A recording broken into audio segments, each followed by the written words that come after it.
Hey guys, this is Steve with Empire Industries, and what we're going to talk about today is disc profiling. Disc profiling is a way to classify people out there. So everyone in the world is obviously some form of personality, and I'm going to go very lightly into disc. It's a very in-depth way to profile people, and I don't have enough time to do it here, but basically you have a D, you have an I, you have an S, and you have a C.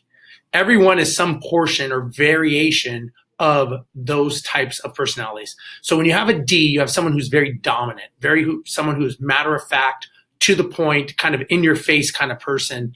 That role is mostly going to be CEOs, presidents, people that are out there, kind of like when you know there's going to be an argument or a fight, you say, that's the person I'm going to stand behind. That's a D. The next person you have is you have an I. An I is an influential person. Those are the people that are kind of the social butterflies. They're very happy. Everyone likes to be around them. They're kind of the life of the party. Those are mostly going to be salespeople. Salespeople are normally they're I's. They're very social, but they're not like D's. They're not in your face, matter of fact, they're I's. Now the S's are very sentimental. So the way you can tell an S is someone who does things out of the goodness of their heart, meaning a nurse, a care worker, maybe a secretary. They do things because they like to do it, and they do a lot of nice things for people, but they're also very emotional. So when you talk to them, they may say, did you hear how that person was talking to me? Did you hear his tone? That's an S talking because they're very emotional.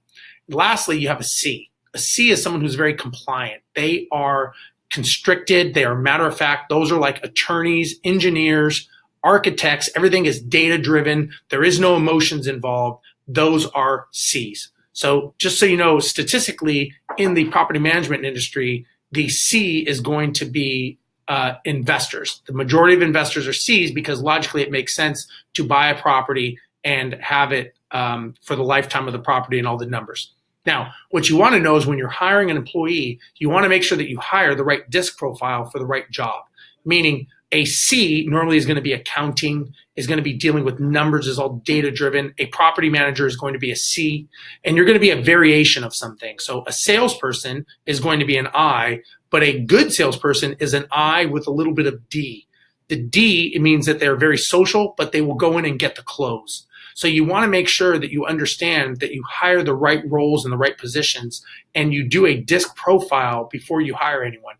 I do not, I know you get resumes, and a resume is basically a glorified lie. It's someone telling you how great they are. That's great. But I want to know the disc. I want to know what their personality is, because they can tell me anything on a resume. But when I know right person, right seat, I hire on disc. And disc is so important for you to understand. And it's important to know that when you are looking at an employee, if an employee wants an accounting position and they are an I, they are not going to be good at numbers. They're not going to be good. No matter what they tell you, it is not going to be someone that's going to be a fit. You may get an anomaly here or there, but statistically, the I is going to be someone who's in sales, someone who's social, someone who's outgoing. You don't want the I as the property manager because they would be out everywhere. They wouldn't be sitting at their seat. They're not very organized. They don't like dotting the I's and crossing the T's. That is not what an I is good at. An I is good at selling. So again, when you're going to hire someone, you want to make sure that you have the right disc profile for the right position. I recommend that maybe you do a disc profile test for everyone in your company. See if you have the right positions for the right people. And then you're going to see that maybe some people that aren't doing the best job, maybe it's not the right disc profile. And maybe you move them to another position that fits their disc better. We've had some employees that were not good in one position. We transferred them to another position, and then they shined. So again, it's just something to think about when you are hiring or you have team members. Go off of disc, and it's very big. You can get a free test online. I believe we have some tests. But it's just important to understand disc profiling and understanding the fact that you need to have the right person in the right seat. So this is Steve with Empire. I hope this helps. Bye-bye.